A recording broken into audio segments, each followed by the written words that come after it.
할렐루야. 오늘 주일 예배에 나오신 우리 모든 성도님들을 환영하고 축복합니다. 오늘은 다른 어떤 주일보다 말씀을 통하여 여러분들을 많이 축복하고 또한 감사하고 또 여러분들이 이 자리에 나오신 것만으로도 승리하셨다 하는 그 말씀을 같이 나누려고 합니다. 여러분들이 지금 예배드리고 있는 이 자리, 여러분들이 지금 나와 계신 이 자리, 앉아 계신 이 자리가 얼마나 복된 자리인지 여러분들은 잘 모르실 수도 있어요. 그래서 제가 오늘 하나님의 말씀으로 함께 나누며 알려드리려고 합니다. 이 더위에 하나님이 주시는 시원한 은혜 받고 다 가시기를 축복합니다. 이 시대를 살아가는 사람들에게 가장 큰 마음의 짐은 외로움과 두려움입니다. 어제 마을교회 살리기 프로젝트로 설름마을에 다녀왔습니다. 이장님께서 모든 행사를 거의 마쳐갈 때쯤에 저와 이렇게 단둘이 이야기를 나누시면서 저에게 진심으로 이렇게 마음의 이야기를 해주셨어요. 너무 고맙다는 거예요. 너무 감사하다고 그렇게 말씀하시는 거예요.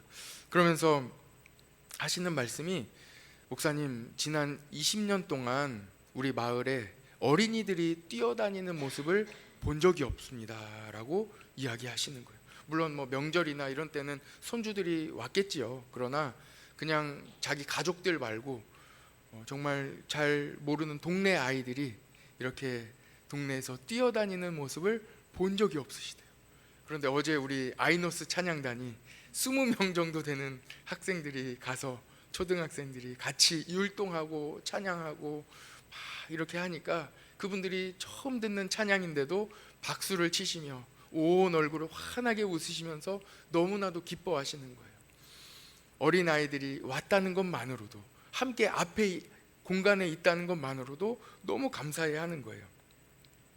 마을 어르신들이 매일 마을회관에 모이시는데도 객지에 사는 것 같이 외로움이 있다고 그렇게 말씀하셨습니다. 외로움이에요. 다 있어요. 드실 것도 있고 살 집도 좋은 집이 있고 다 있어요. 자녀들도 있고 다 있어요. 그런데 외로운 거예요. 아무도 없다고 느끼는 거예요. 어르신들도 다 그렇게 느낍니다. 젊은이들은 어떨까요? 핸드폰을 많이 사용하시는 분들은 상대적으로 불행한 감정을 느낍니다. 공식이에요. SNS에 올라온 다른 분들의 사진이나 글을 읽으면서 나 자신과 비교하는 거예요. 그리고 그 비교는 결국 열등감으로 발전합니다. 그리고 그 열등감에서부터 나오는 외로움과 미래에 대한, 저 사람은 저렇게 가고 있는데, 저 사람은 저렇게 살고 있는데 나하고 자꾸 비교하면서 외로움과 그리고 미래에 대한 두려움으로 발전하게 됩니다. 결국 불안한 마음을 갖게 되고 잠도 안 오고 또 신체적인 질병으로, 스트레스로까지 계속 이어지게 되는 악순환이 계속 되고 있습니다. 대한민국은 어떻습니까?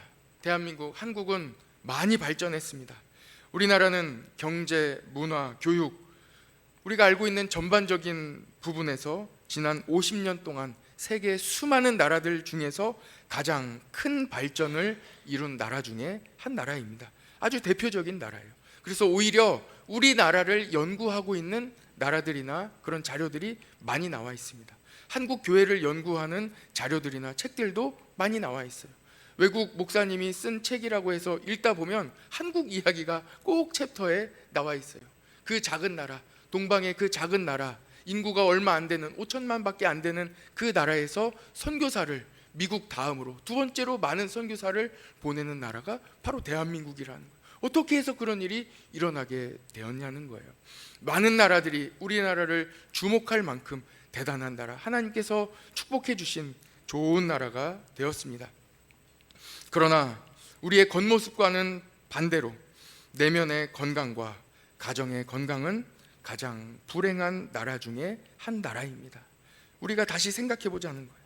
결국은 내면의 문제입니다. 어제 설름마을 어르신들과 이야기를 나눈 이야기가 또한 이와 같습니다. 신도시에 관공서가 입주를 하면서 그 마을 모든 집들이 이주를 하게 된 거예요. 그래서 나라에서 새로 집을 지어 주셨으니 집이 새 집이에요. 지은 지 얼마 안 된 그런 집들이에요. 그래서 집에 물이 새거나 또 어려움이 있으시면 저희가 가서 고쳐드릴 수 있다고 했더니 괜찮대요. 예. 지금 문제가 없대요. 집이 다 새 집이라서 거의 문제가 없으시기 때문에 걱정하지 않으셔도 된대요. 그런데 문제는 외롭다는 거예요. 사람이 없다는 것이 문제입니다. 농사도 짓고 계시고 드실 것이 많이 있다고 합니다. 겉으로는 다 좋대요. 살만하다고 하십니다. 그러나 결국은 내면의 문제입니다.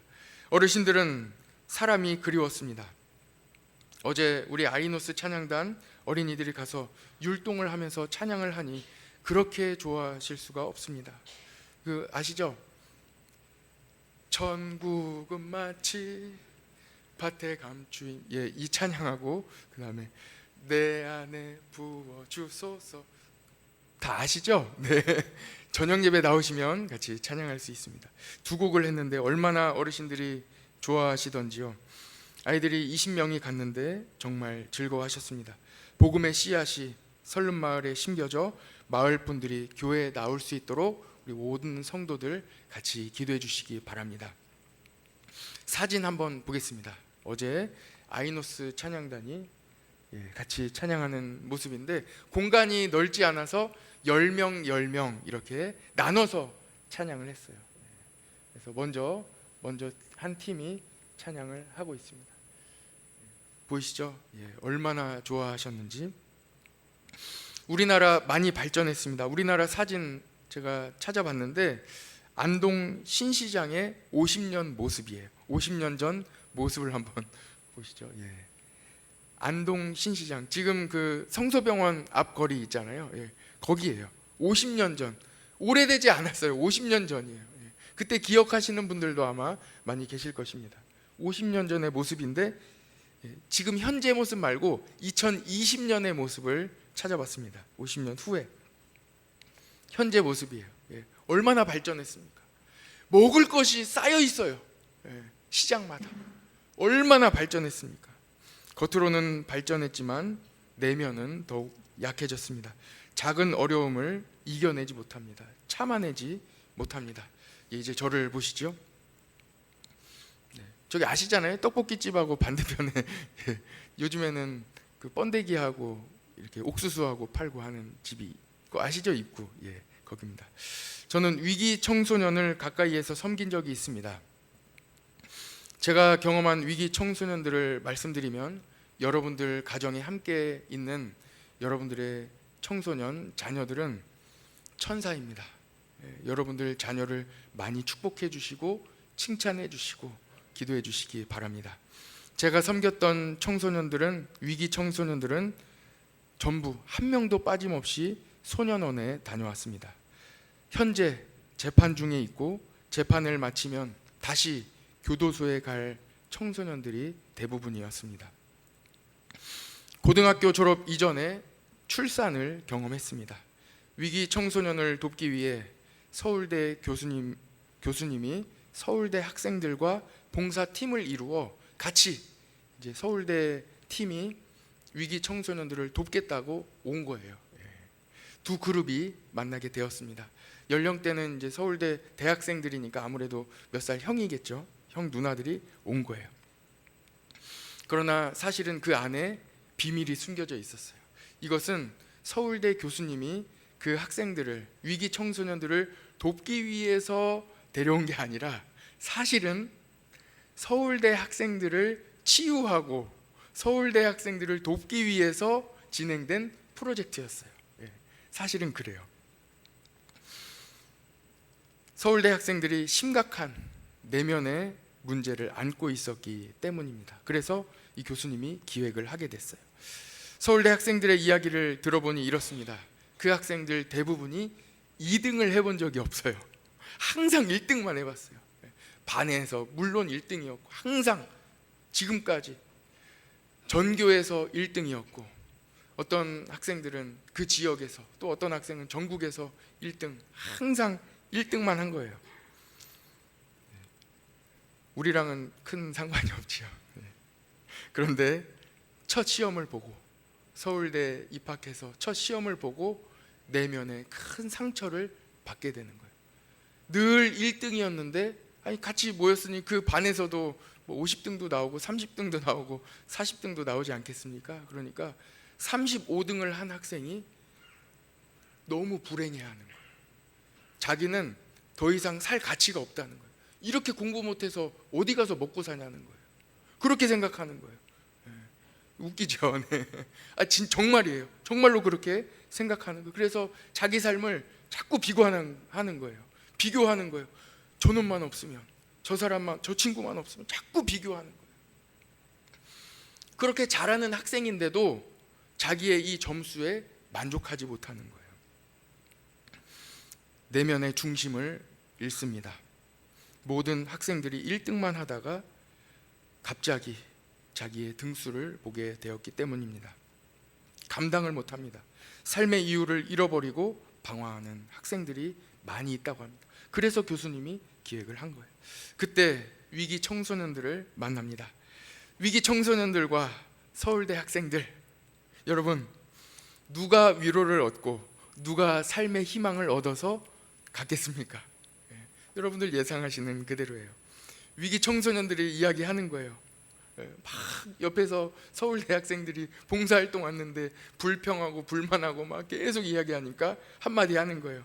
형, 그래도 형은 부모님은 계시잖아. 이야기하는 거예요. 나 다음 주 재판 있어. 그래도 살아야지. 어떻게 살아야지.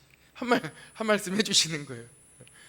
마음이 쿵 하고 다가오는 거예요. 아, 정말 중요한 것이 점수가 아니구나. 삶을 살아가는데 1등이 중요한 것이 아니구나.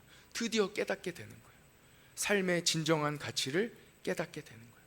무엇이 중요한지, 정말 살아가는 데 있어 중요한 것이 무엇인지를 이 서울대 학생이 깨닫게 되는 거예요. 광야 사진을 한번 보시죠. 저도 광야에 안에까지 깊숙이 들어가 본 적은 없어요. 그런데 겉에서 지나가면서는 많이 보았습니다. 광야예요. 한번 보시죠. 아무것도 없어요. 광야예요. 다음 사진 한번 보시죠. 몇십 킬로를 걸어가도 계속 이런 길만 나오는 거예요. 이런 땅이 광야예요. 계속 우리가 3주 연속 광야에 대해 나누고 있지 않습니까? 광야예요. 광야 중에 이 와디라는 지형이 있는데 가끔 비가 올 때 물이 흐르는 그 지역이에요. 그래서 물이 흐를 때 급하게 이 식물이 자라는 지형을 와디라고 하는데 한번 보시죠. 그 다음 사진. 여기에요. 그래서 식물이 있는데 마른 식물이에요. 뭐 별거 아니에요. 있어봐야 저런 식물이에요. 그래도 저 밑에서 조금 그늘이 있어서 약간 쉴 수 있기도 하다고는 합니다. 그러나 우리가 생각하는 만큼의 그런 편안함은 없습니다. 여러분, 광야에서 60만 명이나 되는 이스라엘 백성들이 40년 동안 어떻게 살았겠습니까?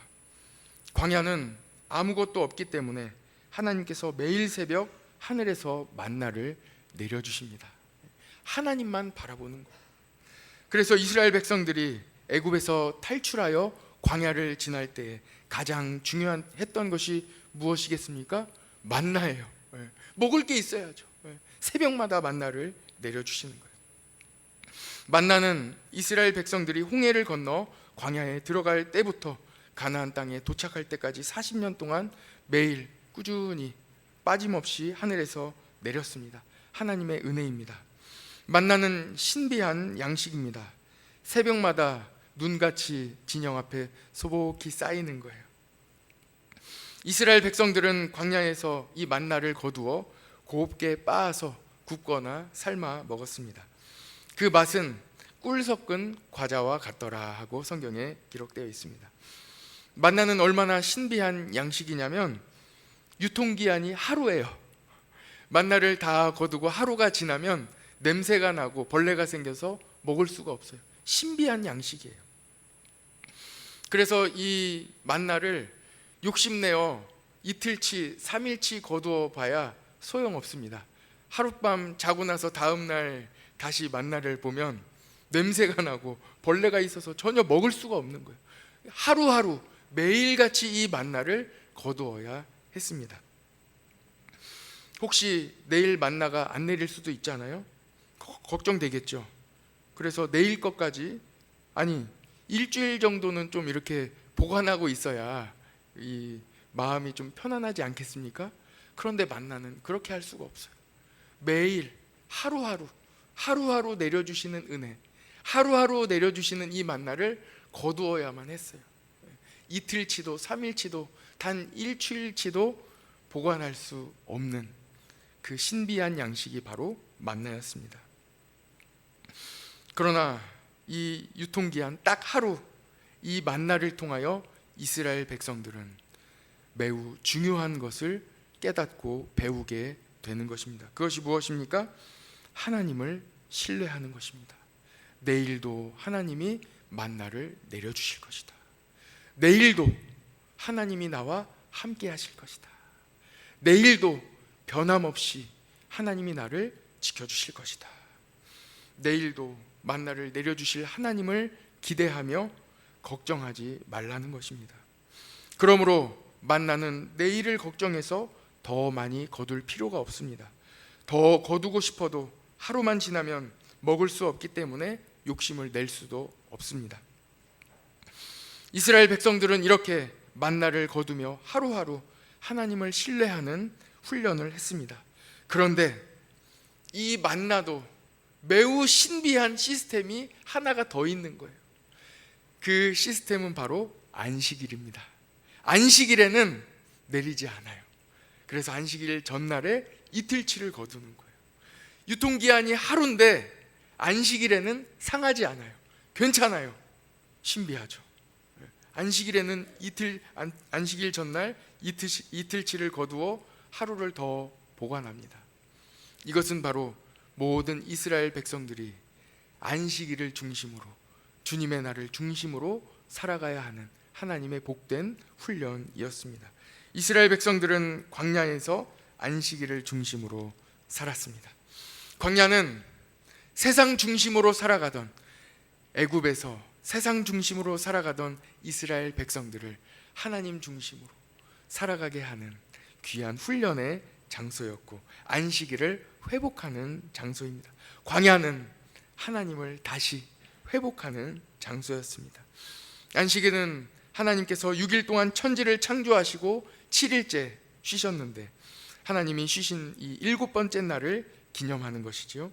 모든 사람들도 하나님의 이 창조의 원리에 따라 7째 날에는 온전히 하나님만 섬기는 날로 선포하고 온전히 하나님만 섬기는 날로 지내게 되었습니다.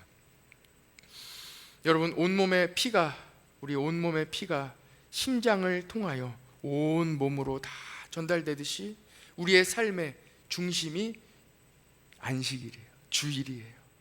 한 날, 이 날을 중심으로 살아가게 되는 것입니다. 안식일은 예수님이 부활하신 이후로 주일로 바뀌었습니다. 이제 주님의 날, 주일 이렇게 부르는 거예요. 주일은 예수님이 부활하신 날입니다.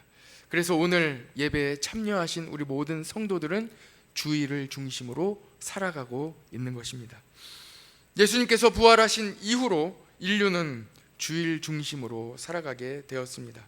주일은 예수님이 죽음을 이기신 날입니다. 주일은 승리의 날입니다. 주일은 절망에서 소망으로 바뀐 날입니다. 주일은 하나님께 예배드리는 날입니다. 우리는 주일에 교회에 모여 하나님 말씀을 듣고 들은 말씀대로 살아갈 것을 다짐하지요. 또한 성도의 교제를 통해 서로 위로하고 격려합니다. 오늘 본문을 보십시오. 오늘 본문의 마귀는 예수님의 마음을 흔들려고 합니다.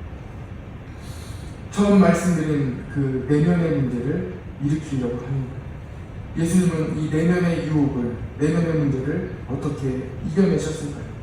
오늘 예수님께서 어떻게 이겨내셨는지 예수님께 배워보고 이 문제를 잘 해결하기를 원합니다. 마귀는 예수님께 천하 만국을 다 보여줍니다. 그리고 그 모든 것을 예수님께 다 주겠다고 유혹하는 거예요. 세상의 것을 다 예수님께 주겠다는 것입니다. 예수님은 이렇게 말씀하시죠. 사탄아 물러가라. 주 너의 하나님께 경배하고 다만 그를 섬기라 하고 마귀를 물리치셨습니다. 우리는 마음을 집중하지 못하고 흔들릴 때가 있습니다.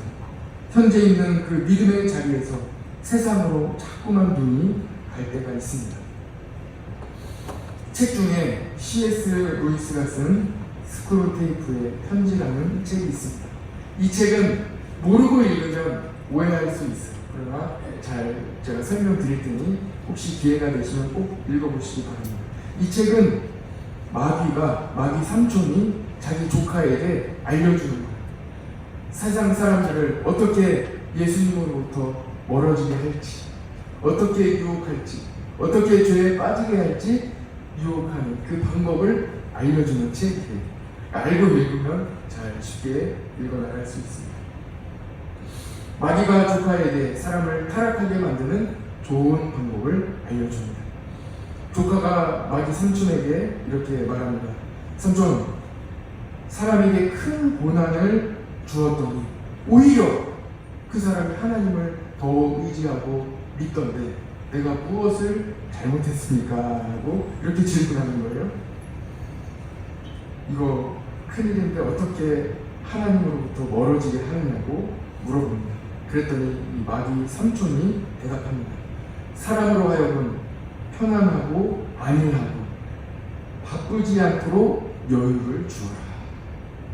그러면 놀러 다니는 내가 주일도 지키지 않고 하나님께로부터 멀어질 것이다 하고 이 책에 그렇게 쓰여져 있습니다.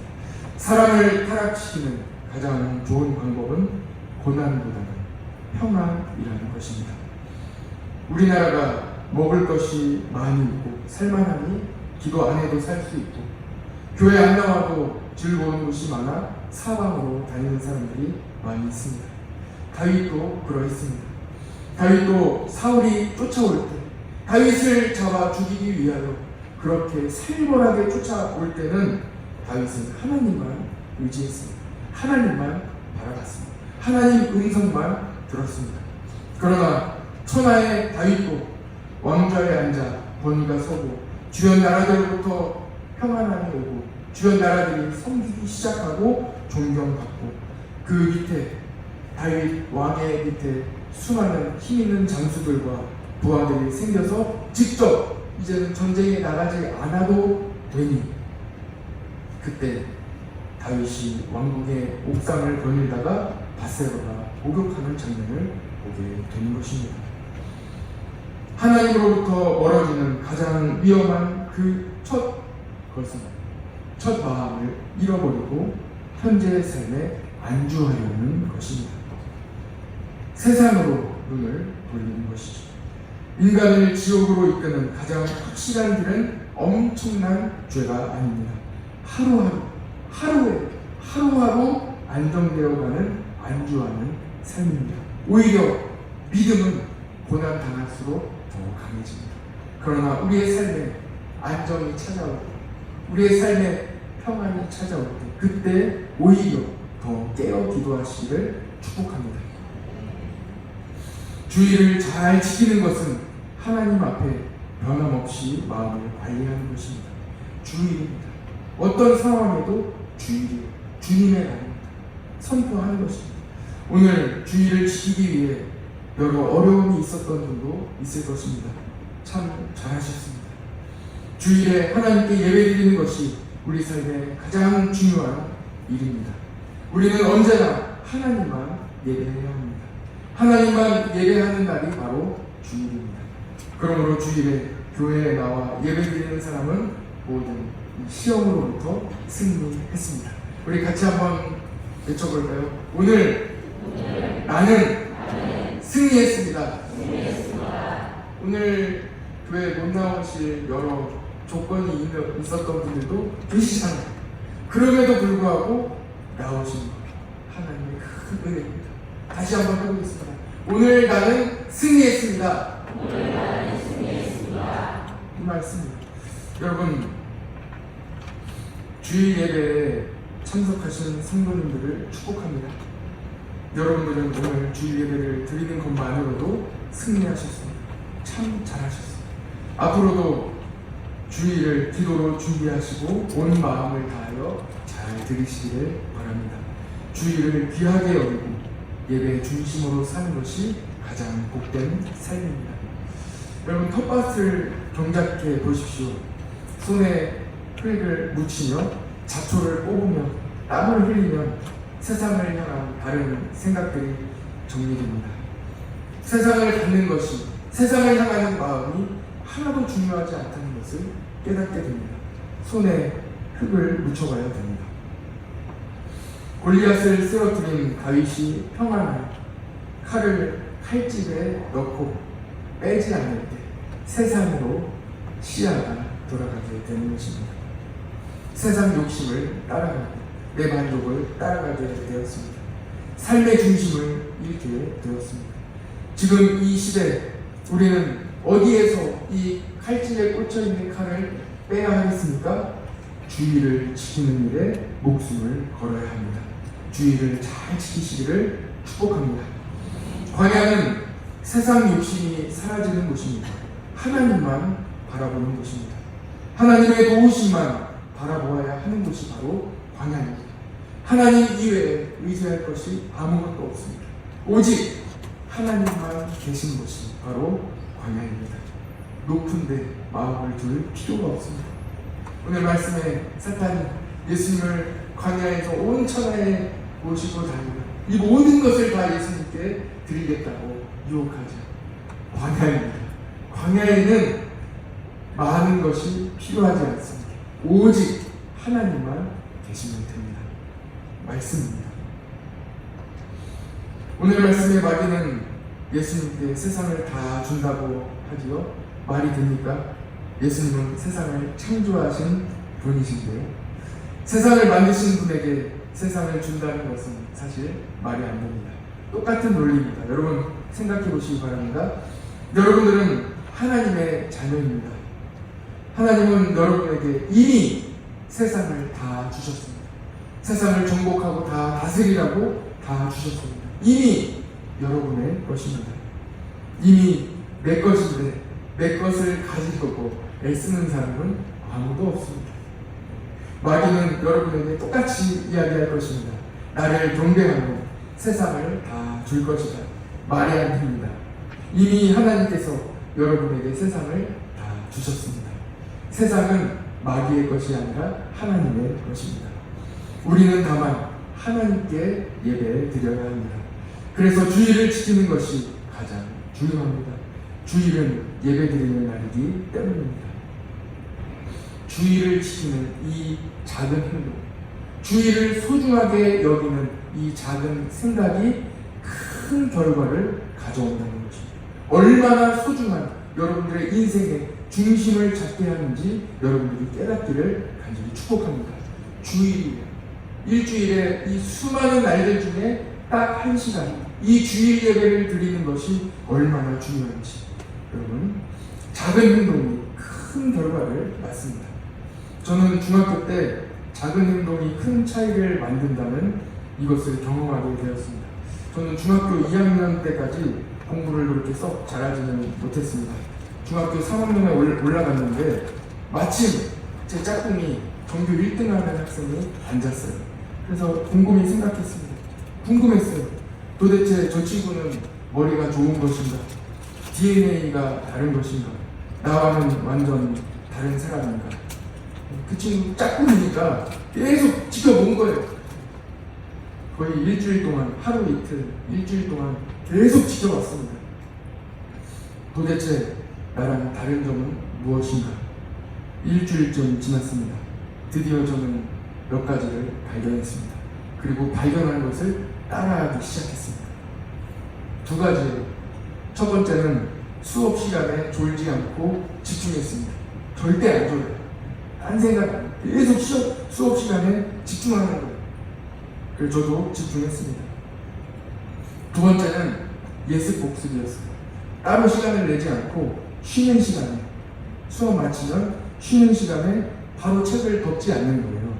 그리고 배웠던 책을 그냥 이번 시간에 배웠으니까 다시 한번 넘겨보는 거예요. 그냥 넘겨보면서 선생님이 해주신 말씀을 다시 한번 기억해보고 체크하고 그리고 덮는 거예요.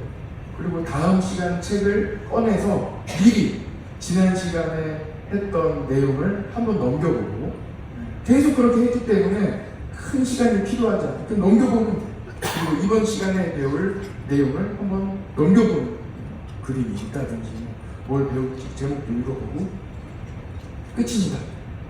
제가 계속 따라했어요. 매일같이 따라했습니다. 중간고사 기간이 되었습니다. 시험 공부를 해야 되는데 공부할 게 없어요. 쉬는 시간에 이미 예습 복습 다 했기 때문에 머릿속에 다 들어와 있었습니다. 다만 몇 가지 암기 못한 것 체크하면서 적어놓고 몇 가지 외웠습니다. 지금도 기억납니다. 처음 중간고사를 쳤는데 저는 전체에서 4개 틀렸습니다. 그 친구가 1등, 저는 2등 했습니다. 제가 잘했다는 이야기를 드리는 게 아니에요.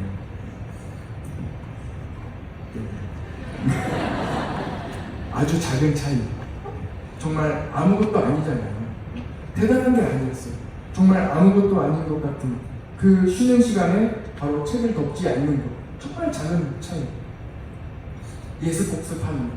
수업 시간에 졸지 않는 것. 최선을 다해 집중하는 것. 그게 비결이었습니다. 그 친구가 대단히 머리가 좋은 것도 아니고 똑같았어요. 작은 행동이 큰 차이를 만든다는 것입니다. 믿음에도 마찬가지입니다. 기도 한번 하는 것, 예배 한번 드리는 것, 교회 한번 듣는 것. 저분은 어떻게 저렇게 믿음으로 살아갈까? 저 큰 어려움을 어떻게 믿음으로 잘 이겨낼까? 작은 차이입니다. 5분 일찍 교회에 나와서 기도하는 것, 기도로 준비하는 것, 작은 차이입니다. 전날 기도로 준비하는 것, 토요일에 잠시 교회에 방문하여 내일 주일을 위하여 기도로 준비하는 것, 작은 차이. 교회를 그냥 지나치지 않는 것, 작은 차이입니다. 그런데 나중에 큰 결과의 차이를 만든다는 것이죠. 주의를 지키는 믿음은 결코 작지 않습니다. 그렇게 우리나라는 이렇게 큰 축복을 받게 되는 것입니다. 주일은 예수님께서 부활하심으로 사망 권세에서 승리하는 날입니다. 또한 주일에 예배드리는 여러분들도 믿음으로 승리한 날입니다. 작은 날이 아닙니다. 지난주 신문에 천현우라는 이 작가분이 있는데, 이분은 용접공이신데 작가로도 활동하시는 분입니다. 그분이 기고문에 이렇게 쓴 거예요.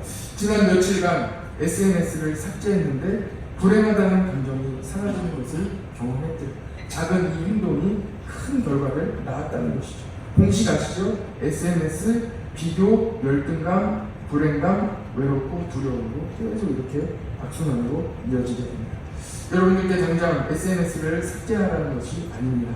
좋은 런으로도 사용할 수도 있습니다. 작은 결단이 내면으로 바로 이어졌다는 사실입니다. 오늘도 야구 이야기를 잠시 드리겠습니다. LA 다저스의 커쇼라는 왼손 투수가 있습니다. 아시는 분들도 많이 계실 것입니다. 커쇼는 독실한 크리스찬으로 잘 알려져 있습니다. 이 커쇼는 현재 다저스에서 18시즌 동안에 441경기를 치는 미국 메이저리그를 대표하는 투수 중에 한 사람입니다. 이분의 나이, 커쇼의 나이는 37살입니다. 37살에 지난 주중에 7월 3일 탈삼진 3,000개를 달성했어요. 이 탈삼진은 투수가 타자를 상대로 3아웃을 한 명씩 잡았다. 그런데 3,000명의 타자를 공으로 던져서 아웃시켰다. 대단한 경기. 대단한 기록입니다. 지금까지 미국 프로야구 역사상 단 20명만 이 기록을 가지고 있습니다. 왼손 투수, 이 커쇼가 왼손 투수인데, 왼손 투수로는 20명 중에 단 4명, 커쇼를 포함해서 4명밖에 없습니다. 대단한 거예요. 3,000명의 타자를 아웃시키려면 적어도 13년이 걸린다고 합니다. 13년 동안 꾸준히 경기에 계속해서 참여해야 되고 투수로 활동을 해야 됩니다. 물론 13년 이상 꾸준히 공을 잘 던지려면 체력도 잘 관리해야 되겠죠. 그러나 내면의 건강 또한 매우 중요합니다. 잘 관리해야 돼요. 커쇼는 시즌을 마치면 언제나 가족들과 함께 아프리카 잠비아에 가서 봉사활동을 하며 선교를 합니다. 복음을 전합니다. 커쇼는 직접 고아원도 운영하고 있습니다. 커쇼는 자기 자리에서 흔들리지 않고 꾸준히 자리를 지키는 것이 바로 광야로부터 온다는 것을 알고 있는 사람입니다. 그래서 일부러 광야로 찾아가는 거예요. 대단한 선수이니 이 선수에게 얼마나 큰 부와 영광이 있었겠습니까? 지금도 있지 않겠습니까? 끊임없이 마귀가 세상의 부와 영광을 주겠다고 속삭일 것입니다. 그러나 커쇼는 아프리카 선교지 광야로 찾아가는 것입니다. 주일은 광야입니다. 예배는 광야입니다. 교회는 광야입니다. 오직 주님, 예수님만 바라보는 곳입니다. 사도행전에는 광야 교회라고 했습니다. 오직 예수님, 오직 주님만 바라보는 것이 바로 광야입니다. 우리가 지난 6월 섬겼던 백성교회 어르신의 마지막 기도 제목이 생각났습니다. 이분이 이렇게 말씀하시는 거예요. 천국 가기 전에 마지막으로 한 번만 더 교회에서 예배드리고 천국 가는 것이 기도 제목이라고 그렇게 말씀하셨습니다. 여러분, 주일이 어떤 날인지, 얼마나 소중한 날인지, 예배가 얼마나 중요한지 알게 되면 마지막 기도, 한 가지 기도 제목을 말씀해 보시라고 부탁드리면 예배 드리는 것, 한 번만 더 교회에 나올 수 있다는 것을 소원하게 되는 것입니다. 그런 의미에서 여러분, 오늘 정말 잘 나오셨습니다. 오늘 우리 성도들은 승리하셨습니다. 주님의 이름으로 축복합니다. 같이 기도하겠습니다.